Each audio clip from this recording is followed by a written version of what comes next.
La fougarde. Salut tout le monde. Wow! Quand la nouvelle tombe, on aime être là, c'est le fun, ça brasse. Fait 8 secondes, ma capine me tape ses nerfs. Ça part fort. Ça balance. Content de vous retrouver. Bonne heure de lunch si vous regardez en direct pour avoir un peu de punch à midi. Développe le réflexe, la nouvelle tombe, on est là, on la commente, c'est l'enfer. Ce soir, le CH t'a filé, 2 points traînaient par terre, en principe. Tu te penches sur le ramasse, tu es sûr d'avoir au moins 2 points sur une possibilité de 8 sur le voyage, parce que la défaite de Saint-Louis va peser lourd, rendu à dimanche, en Floride à Sunrise. C'était avant qu'on constate que finalement, ça ne sera pas de la tarte ce soir aussi. Comme à chaque fois qu'une équipe voit son entraîneur-chef être relevé. Des fois, c'est une décision impopulaire dans le vestiaire, puis ça prend quelques matchs s'ajuster. Des fois, c'est une décision très populaire dans le vestiaire et il y a un réflexe, il y a une réaction immédiate de la part du contingent de joueurs en place. Je pense que dans le cas qui nous occupe, c'est la deuxième option. John Tortorella a été relevé de ses fonctions ce matin à la barre des Flyers de Philadelphie. Jour de match. Et alors qu'il ne reste que 9 rencontres à écouler à une autre saison sous le signe de la défaite en Pennsylvanie, une autre saison à oublier, mais du moins pour les partisans, parce que pour l'organisation, on n'oublie rien. On est sur un grand chantier. On est au cœur d'un grand plan. On est en reconstruction et elle est signée l'architecte Daniel Brière. John Tortorella était un enfant de l'organisation, pas à l'origine, mais il l'est devenu.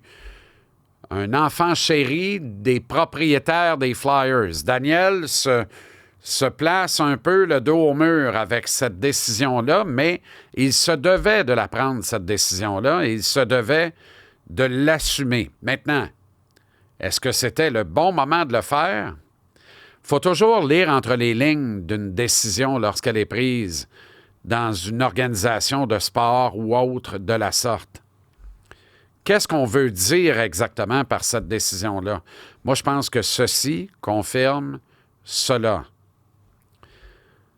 La goutte qui a fait déborder le vase, j'ai l'impression, c'est les propos de Tortorella suivant une défaite, une autre, et une raclée, une autre, empochée mardi contre les Leafs de Toronto. Un revers cinglant, cuisant, de 7-2. En somme, le coach désormais déchu, après la rencontre en point de presse, a attaqué le plan de reconstruction de son organisation, disant qu'il ne pouvait pas adéquatement diriger dans ces circonstances-là. Ça voulait dire ça, là. Ça ressemble à ça, là. Et ça, c'est une façon de baisser les culottes puis taper les faufounes de Danny B, là, en disant « Ton plan va pas de la M, puis c'est pas coachable, puis c'est tough, puis... » Après ça, Tortorella, probablement conscient de ce qu'il venait de dire, parce que quand il laisse échapper ça publiquement, ça veut dire que derrière des portes closes, quand il parle à Daniel, ça fait longtemps qu'ils ont eu des arguments les deux ensemble, sur le même thème, sur le même sujet. Ça fait longtemps que Torts veut peut-être des garanties qu'on va essayer plus rapidement de redevenir une équipe représentative. Tu sais, genre de bébelle qu'on a entendu à Montréal, la marotte de Montréal, de quand est-ce que Martin va mettre son poing sur la table, son pied à terre avec Kent Hughes puis Jeff Gorton en disant « Hey, réveillez-vous les boys, là. Donnez-moi un coup de main, aidez-moi, là. On veut-tu gagner ou on veut être dans la cave pendant encore 5 ans, là? T'sais, quand est-ce que le winner ressort? » Tortorella, c'est Martin Saint-Louis puissance 1000 en termes de, pas de winner, en termes du caractère du gagnant, les deux, c'est pareil.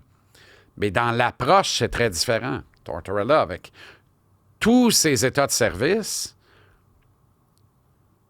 personne ne devrait regarder personne de haut dans ce business-là, mais ça se peut qu'il regarde Daniel en disant « T'es qui, toi, Armand? » Tu sais. Mais c'est pas ça, là. Puis c'est pas de même ça s'est passé. Mais dans les faits, c'est sûr qu'il y a eu des confrontations, voire des discussions animées, voire certaines frictions. Quand Tortorella laisse échapper ça publiquement devant les médias après une volée de 7-2, c'est sûr que Danny B n'a pas de fun. Moi, je l'aurais pris personnel, j'aurais dit, écoute-moi bien, là. Moi, je l'ai le plan, là. Toi, ça ne te tente plus de l'exécuter, on va arrêter ça là. Il faut qu'il y ait eu un peu de ça là-dedans, même si Daniel est un gars immensément modéré, pondéré. Mais tu ne claires pas un coach dans le milieu d'une semaine, le matin d'une game, alors que tu n'as plus aucun enjeu de classement, si ce n'est peut-être de caler davantage pour avoir un meilleur choix de repêchage, puis alors qu'il te reste rien que 9 matchs au calendrier. À plus forte raison, tu ne fais pas ça avec un born and raised in the United States of America, un farouche et digne et fier représentant de l'armée des États-Unis d'Amérique, un gars adulé et adoré partout au pays de l'oncle Sam comme tête de hockey, par les gens de hockey comme par le public, un gars qui a des états de service exceptionnels, un gagnant de la Coupe Stanley, un honnête homme qui, derrière des couverts de dictateurs, de coach tortionnaire, excessivement dur, demandant, est un être humain d'une énorme qualité, d'une grande qualité, un être humain d'exception, un homme sensible qui n'a jamais calculé, n'a jamais compté les heures et ce qu'il a dépensé pour voler au secours de son prochain, pour redonner un peu de ce qu'il a immensément reçu. Un gars qui était très, très, très impliqué, probablement le membre de l'organisation des Flyers le plus impliqué ou à peu près dans la communauté, les bonnes œuvres des Flyers à Philadelphie et dans le Grand Philadelphie métropolitain en Pennsylvanie.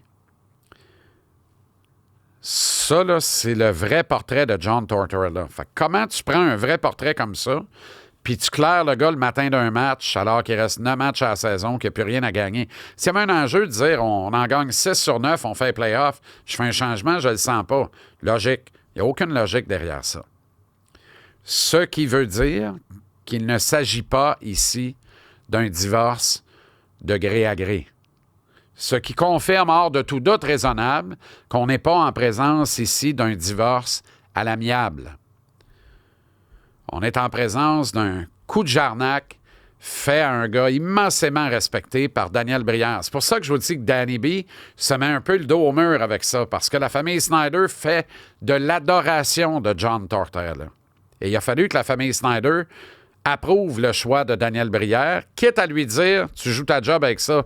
Trompe-toi pas avec le prochain, mon Danny. Parce que c'est toi qui vas être le prochain à partir. » Même si la famille Snyder considère Daniel aussi comme un enfant chéri de l'organisation des Flyers. Ça aussi, c'est un fait. Là. Il n'en demeure pas moins que tu te peintures un peu dans le coin quand tu fais une job comme ça sur un gars aussi respecté que John Tortorella. Ça confirme qu'il s'est fait vraiment cavalièrement éclairer. Tu sais, on a vu ça dans le passé, là, des personnalités médiatiques qui animent leur quotidien un soir, puis le lendemain, ils n'y sont plus, remplacés par quelqu'un, puis finalement, c'est fini. Faut pas penser que ça s'est bien terminé dans ces conditions-là. On a vu ça même avec des joueurs du Canadien, un en particulier, à un certain moment, qui est là et qui se présente au centre d'entraînement à Brossard et qui repart bredouille. Plus de carte d'accès, plus rien. C'est terminé dans le milieu d'une semaine, au milieu d'une saison. Et c'est fini. Puis c'est sans appel. Pour X, Y, Z raison, je ne veux pas savoir qui a raison, qui a tort. Mais il y a une affaire qui est la vérité dans le milieu de ça, c'est que on parle de congédiement, purement et simplement. C'est clair, net, précis, puis c'est fini. On n'en parle plus. C'est ça. Bye. Pour des motifs probablement bien précis, qui n'ont probablement rien à voir avec les motifs dans le cas de Tortorella. Moi, je pense que c'est une collision, un choc entre deux visions, celle de Tort et celle de Daniel. Puis à la fin de la journée, at the end of the day, c'est Daniel qui est le boss. Puis Tort s'en va. Je pense qu'à 66 ans, John a fait le tour du jardin comme entraîneur-chef. Ses méthodes un peu plus passéistes ne correspondent plus vraiment à la nécessité, la volonté, l'élan d'aujourd'hui. Par contre, il a commencé comme entraîneur adjoint et tous qui l'ont eu sous leur égide comme adjoint ont tous dit qu'il servait de façon admirable. Et il y a des joueurs qui l'ont eu comme adjoint et entraîneur-chef qui disent c'était pas le même gars, là. Comme adjoint, c'est one of the boys, là, tu sais. Il était dans le vestiaire avec nous autres, quasiment comme joueur actif, là. C'était vraiment un player's coach extraordinaire. Puis il y a des joueurs comme coach en chef qui le considèrent comme un player's coach extraordinaire. Torts, t'aimes ou t'aimes pas, là. Martin Saint-Louis dit il m'a donné du tough love, une affaire terrible. Aujourd'hui, je reconnais tout ce qu'il a fait de bien pour moi. Là, puis grâce à lui, je suis devenu un meilleur joueur, un meilleur homme, puis un gagnant de la Coupe Stanley. Respect à Torts.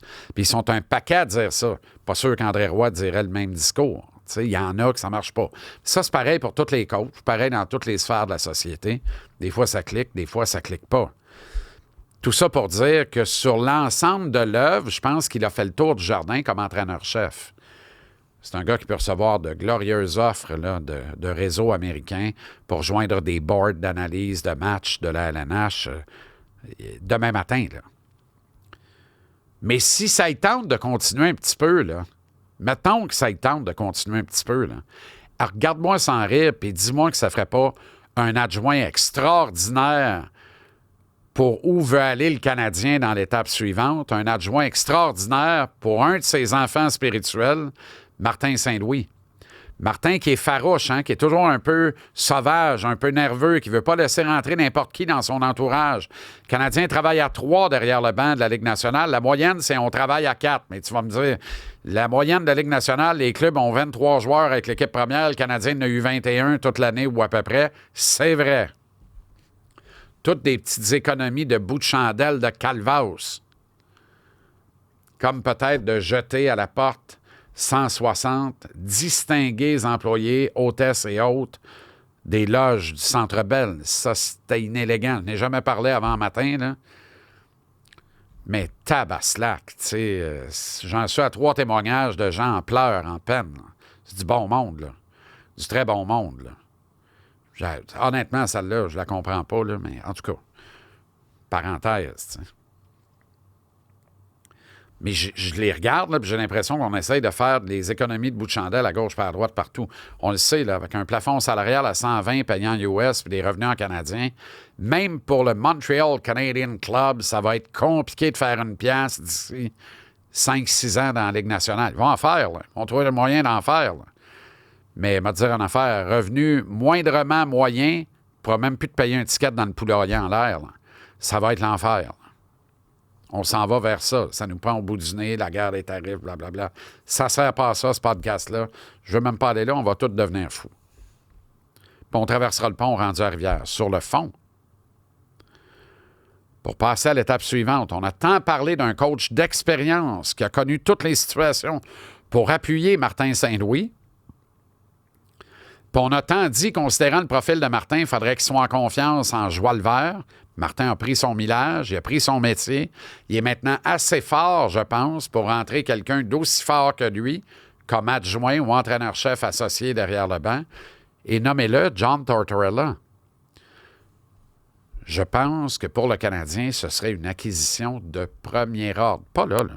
Pas là, là. On n'est pas dans l'ancien compte. Je ne suis pas en train de vous dire à soir, Tortorella en tracksuit est adjoint de Martin Saint-Louis en arrière du banc du Canadien. Voyons. Tranquillement, dans morte saison, en vue de la prochaine campagne. C'est une façon de dire, on tourne le coin, on monte une marche, puis on s'en va encore un peu plus loin dans notre plan de reconstruction. Désormais, on ne vous parlera plus de rêver d'être dans le mix. On va vous parler de rêver bien éveillé, d'être en série au printemps de 2026. Et les actions qu'on pose en ce sens-là sont on ne peut plus concrètes. Acquisition d'un centre de deuxième trio. Signature de John Tortorella comme adjoint de Martin Saint-Louis. Oui, oui, c'est pas de la frime, là. Hey, on mangeait une volée mardi. C'est Jim Montgomery qui nous l'a donné. Jim Montgomery, dans sa tête à lui, là, c'est certain qu'il pense qu'il ne peut pas se pencher pour serrer les chaussures de Claude Julien. C'est trop d'égard. Mais Claude Julien est un des adjoints de Jim Montgomery en arrière du banc des Blues.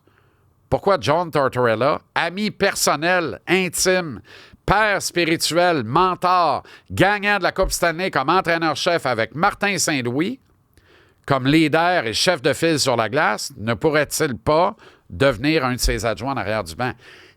Pense-y même pas.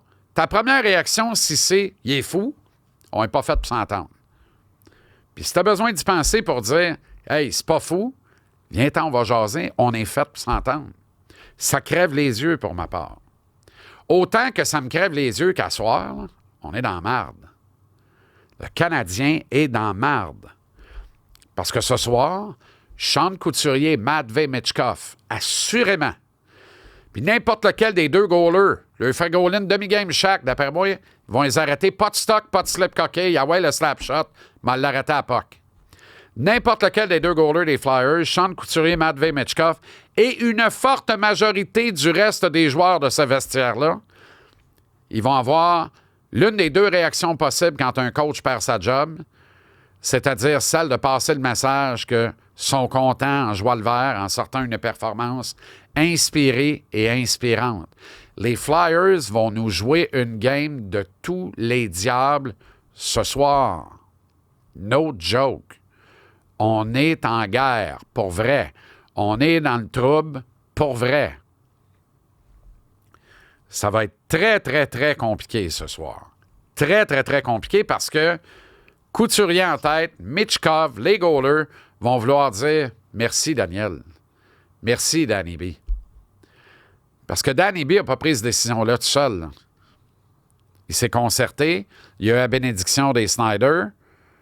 Mais pour mieux aider à avoir la bénédiction des Snyder, ultimement, c'est sûr qu'ils ont eu le pouls de la chambre. Puis le pouls de la chambre à Fellé, là, c'était bail. On n'est plus capable. Là. C'est assez. Là. Fait combien de fois qu'ils swingent un ou l'autre de ces goalers devant la rame de métro, là? Enough, arrête, là. Arrête, lâche-les. Calvaire, lâche-les. Toutes des affaires qu'il ne peut pas faire comme adjoint. Il peut juste bien servir avec une extraordinaire tête de hockey et une expérience époustouflante de dire à Martin, quand ça se met à chauffer, là, moi, Marc, tu feras bien ce que tu veux, mais moi, dans ce temps-là, là, je faisais ça. Puis moi, j'essaierais ça de même. Ben oui. C'est bon point, John. Merci, Torts. Tourne quoi, on s'ajuste. Tout n'est jamais tout noir, tout n'est jamais tout blanc. Dans cette éternelle et toute puissante zone grise, il faut se tenir loin du charbon puis plus proche du palette. Dans ces cas-là, même si Tortorella est atroce comme entraîneur-chef, tout en donnant de la super copie aux médias, merci pour ça, je pense qu'il pourrait servir comme adjoint en phasing out d'une grande carrière, comme il est arrivé dans la Ligue nationale, d'abord et avant tout comme adjoint. Mais ce soir, le Canadien est en gros trouble au royaume de Balboa. Là. Solide. Là. Ce soir, le Canadien est Ivan Drago. Mais ce soir, plus que jamais, les Flyers sont Rocky Balboa. Tu sauras me le dire. On va s'en reparler demain midi. Rien à voir avec Brad Shaw. Brad Shaw, nom de famille? Non, non. Dans l'ancien compte? Non. Mon chum brochu? Non. Brad, prénom, Shaw, nom de famille. 40 games coach en chef dans la Ligue, c'était il y a 20 ans. Éternel adjoint. Il est là pour prendre la relève par intérim, finir les 9 games. Et sincèrement, je pense pas qu'il va être de retour à l'automne. Même pas comme adjoint. Pour vrai, là, puis vous l'aurez entendu ici, là, my two cents, là, puis je suis pas loin de mettre le chalet là-dessus, là. Le directeur général Daniel Brière va aller dans des sentiers très connus, va garder ça proche de lui pour ne faire qu'un plus que jamais, ce qu'on n'a jamais vraiment senti qu'il a fait avec Tortorella, qui n'a jamais vraiment été son homme. Je ne tomberai pas en bas de ma chaise, je ne serai pas surpris, puis je pense que je peux faire un petit peu de dollars canadiens et encore légal en vous disant que le prochain coach en chef nommé des Flyers de Philadelphie va être Pascal Vincent et que ses 2 adjoints principaux vont être Joël Bouchard et Yann Laperrière. Tout ça bien nommé par le directeur général Daniel Brière. C'est pas beau, ça? C'est pas beau en joie le vert, ça? Est-ce qu'on va aussi amener dans la foulée Daniel Jacob à Philly comme 3e adjoint? Pour la Ligue nationale, ça se peut que Dan dise oui, là. Mais ça se peut qu'il se rabatte sur son break comme entraîneur-chef avec le Rocket de Laval. Je dis ça, je dis rien. Sinon, ça va être le temps à joie le vert pour Sylvain Favreau de Drummond, là. Ça va vraiment être le temps, là. Je parle pour le Rocket. Vous saurez me le dire. Vous saurez me le dire. Daniel Brière va nommer un entraîneur-chef québécois, francophone, qui, à son tour, risque de travailler avec au moins 2 entraîneurs adjoints québécois, francophones, derrière le banc des Flyers, à l'automne pour le début d'un temps nouveau. Et si je suis Kent Hughes, Jeff Gorton, tout de suite, je commence à réfléchir. Qui on veut amener dans le club école? On l'avait, notre relève de Martin. Il est parti, il a eu le break ailleurs. On n'était pas prêt à lui donner de suite. Avec raison, Martin fait un super job.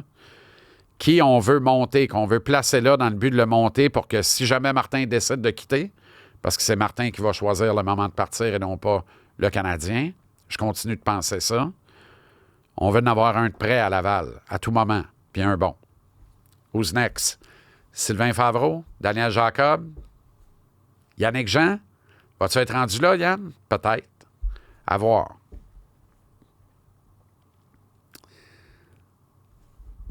Une fois que j'ai dit ça sur le Canadien qui est dans le trouble à soir, il y a quand même d'autre part le cul béni, le Canadien. Parce qu'on joue vraiment à qui perd gagne pour la lutte au dernier rang donnant accès aux séries dans l'Est. Les Highlanders ont perdu 5-2 à domicile encore, d'ailleurs, hier, contre les Canucks de Montréal ou contre le Canadien de Vancouver. Merci les Crazy Canucks. On avait besoin que vous battiez la bande de Casso à la régulière. Et ce fut. Mais c'est à se demander s'il y a vraiment un club qui veut le dernier ticket pour entrer en série dans l'Est. Pour vrai, là, dans les 10 derniers matchs, OK, de chacune de ces équipes-là, écoute bien ça, là, les 10 derniers matchs de chacune de ces équipes-là, Boston, qui était déjà out, on s'en fout, mais quand même, 2, 7 et 1. 5 points sur une possibilité de 20. Détroit, 3, 7, 6 points sur une possibilité de 20. Columbus, 2, 7 et 1. 5 points sur une possibilité de 20.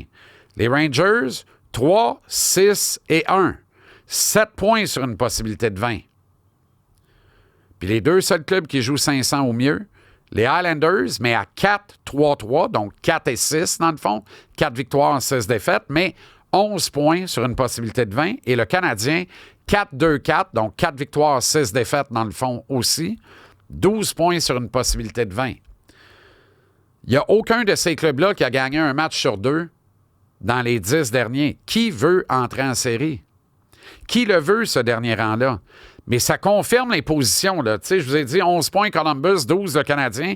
Le Canadien tient le dernier ticket. Les Jackets sont tout juste derrière. Et c'est sine qua non et logique avec la séquence des 10 derniers matchs de ces équipes-là. D'ailleurs, dans l'élan des 10 derniers matchs, on a personnalisé aux joueurs. On a sorti, basé sur les 10 derniers matchs de tous les joueurs de la Ligue nationale, le classement des meilleurs marqueurs. Et qui trône au sommet devant tous ses pairs? Qui est le meilleur marqueur de la Ligue nationale dans les 10 derniers matchs? Peu importe quand est-ce qu'il les a joués, là. Parce que là, vous allez dire, mais il vient de revenir d'une blessure. Oui, mais il en a joué 9 avant d'être blessé.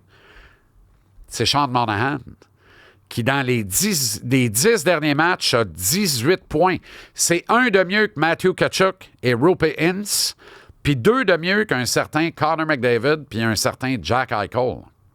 Sean Monahan est au sommet des marqueurs de tous ses pairs de la Ligue nationale dans les 10 derniers matchs qu'il a disputés avec 18 points.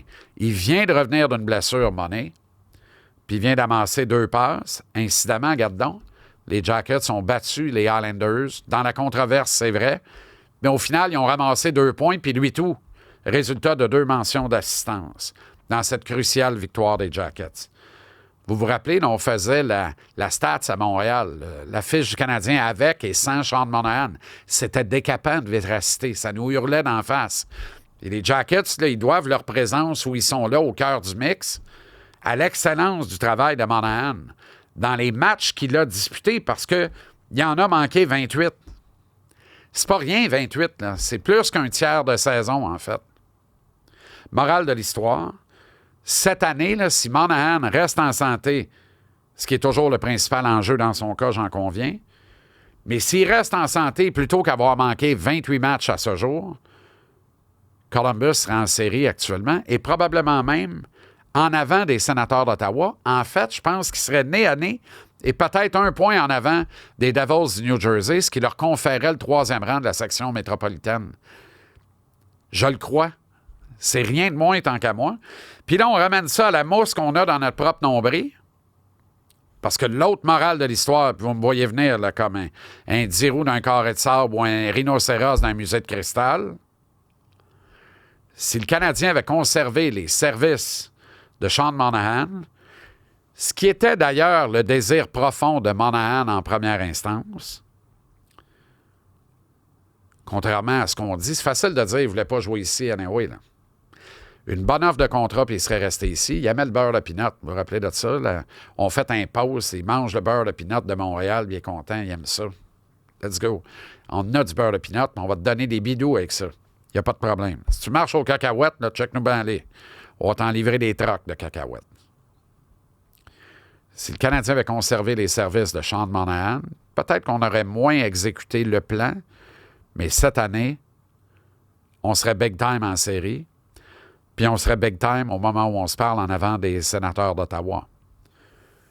On ne vit pas de regrets, on ne construit rien sur des ruines du passé. J'ai adhéré, accepté, puis finalement, Monahan, puis la transaction, puis tatati, puis tatata, ça fait qu'on admire Michael H., puis on a hâte qu'il arrive, puis ça ne sera pas l'année prochaine, mais ça va être dans 2 ans. Puis c'est parfait de même.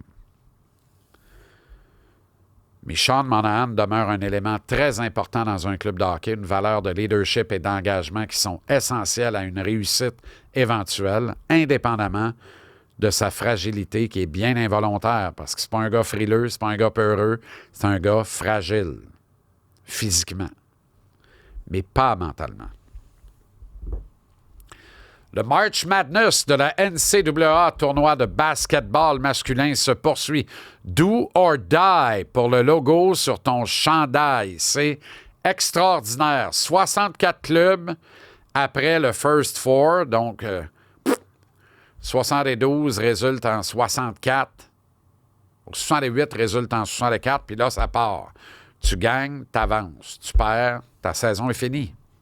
Dans certains cas, ta carrière universitaire. C'est pour ça qu'à chaque fois qu'il y a une défaite, on voit l'ivresse de la victoire d'un bord puis vraiment l'agonie de la défaite de l'autre avec des seniors ou des one and done en pleurs qui disent « C'était ça qui est ça, je passe pro, je m'en vais, c'est fini. » C'est le Sweet 16. Il ne reste que 16 équipes. Ça commence aujourd'hui, 4 matchs. Demain, 4 matchs. Et ensuite, ce sera le Elite 8 qui aura lieu ce week-end avec 2 matchs samedi, 2 matchs dimanche. Dimanche à 9h le soir, là, il reste 4 équipes, ça s'appelle le Final Four. Ça va vite, là. Vite et bien. Attache-toi, là, puis tu le réécouteras comme il faut, là, les pronostiqueurs et autres parieurs à l'écoute, là. Faut que je me bouche le nez sur celle-là, là. Je me bouche vraiment le nez sur celle-là, là, mais... Michigan State, les Verts répugnants vont battre Holy shit miss. 2 raisons de se boucher le nez. Michigan State qui gagne, puis Holy shit miss. Un petit lien comme ça, qui m'est venu tout naturellement. J'aurais peut-être pas dû. Toutefois, avec grand bonheur, je prédis que les Mormons de BYU, Ben Cahoon, from BYU, Ben Cahoon. Montréal et le Québec, on a découvert Brigham Young University grâce à Ben Cahoon. Les mains magiques et la lenteur de Patrick Laine dans le bain. Mais les mains magiques, autrement dit, beaucoup de similarités entre Patrick Laine et Ben Cahoon. BYU, Brigham Young University, va sortir Bama de Keka, Bama de Keka, Bama de Keka, Alabama Crimson Tide. Je suis plus capable. J'ai jamais été capable. C'est pire que pire. Fallait que je les endure au football. Il faut que je les endure au basket. Coudon, toi, tu veux que j'abatte mon câble, que je cancelle mon câble? Là, chez moi avec Bama, plus capable de les sentir. C'est laid, c'est répugnant. C'est l'Alabama en plus. Ce n'est pas ma sweet home. Respect toutefois à la Nerd Scanner.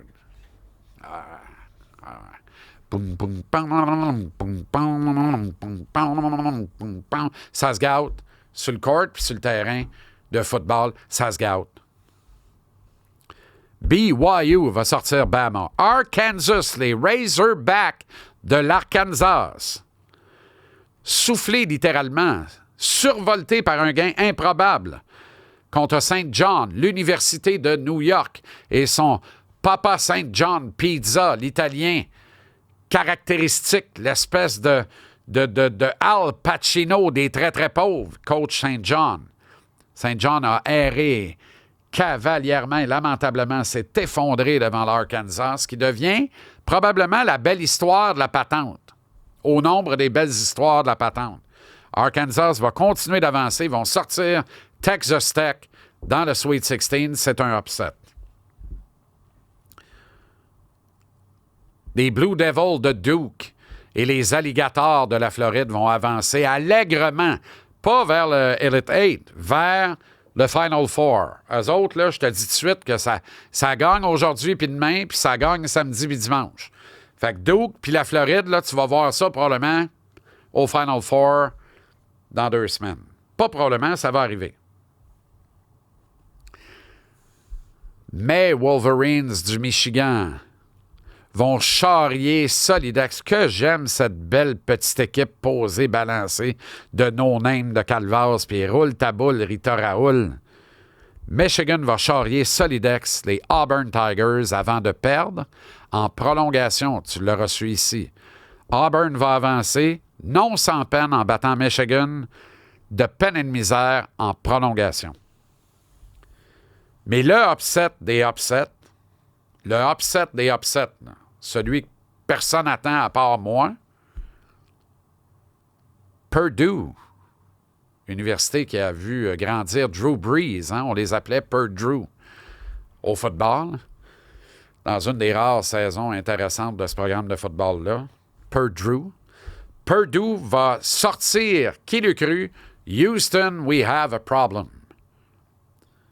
Houston, qui est numéro 1 de sa conférence, favori pour atteindre la grande finale, peut-être même la gagner au dire de plusieurs experts. Purdue sort, Houston, we have a problem. Faut jouer ça bold un peu à travers la table de snooker. Je pense que je viens de le faire. J'ai hâte de lire et entendre tes commentaires là-dessus. C'est sûr qu'il y en a une couple qui ont pris le champ. J'espère que non, là.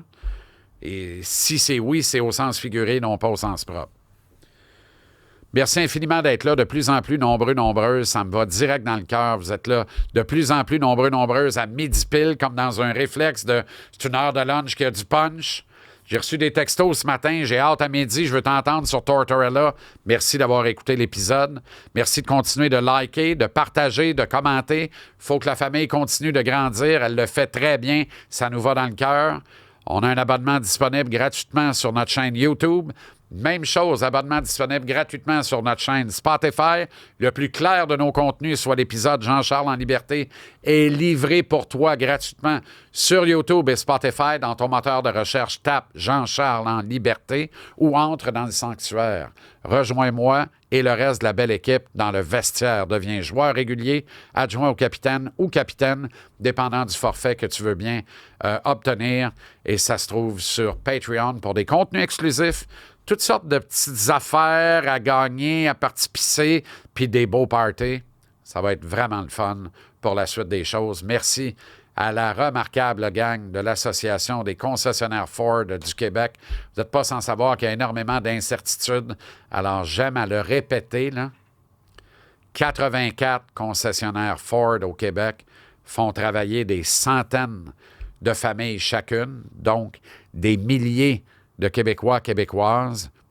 dépendent dans leur portefeuille de leur emploi avec l'un ou l'autre des 84 concessionnaires Ford du Québec. Il faut toujours relativiser, tu comprends? C'est facile de dire moi, j'achèterai plus jamais un char d'un constructeur américain. OK? Ça veut dire que tu vas manger des asperges 2 semaines par année quand il y en pousse au Québec. Tu ne prendras plus jamais d'asperges de la Californie. Tu ne prendras plus jamais de petits fruits de la Californie. Si tu pousses ton raisonnement là, pour une décision de 45-50 000, il faut que tu la pousses aussi pour une décision de 4 piastres et quart. Là. Tu comprends? Je ne fais pas leçon à personne. Là. Honnêtement, tu sais, je me dis, moi, j'ai vu, là, je vois ces gens-là, je suis au contact de ces gens-là. Puis dans certains cas, là, de leur famille aussi. Là. Tabaslac, il y a du bon monde là-dedans. C'est du monde comme toi puis moi, là. C'est du monde qui ont besoin d'un job puis ils l'ont. Faut juste penser à ça puis relativiser dans toutes nos patentes, là, tu comprends?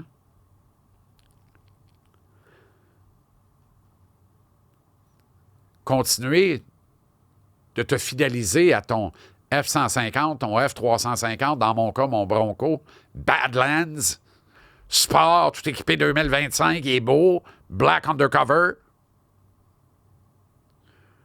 C'est une profession de foi envers ces gens-là. C'est une profession de foi envers nous. Parce que, à la base, là, ultimement, là, c'est nous autres. C'est des familles d'ici, puis ça fait rouler l'économie d'ici. Merci à cette belle gang-là. Je vous ai dans le cœur, comme toutes vous autres. On se retrouve demain. Salut, bonne journée.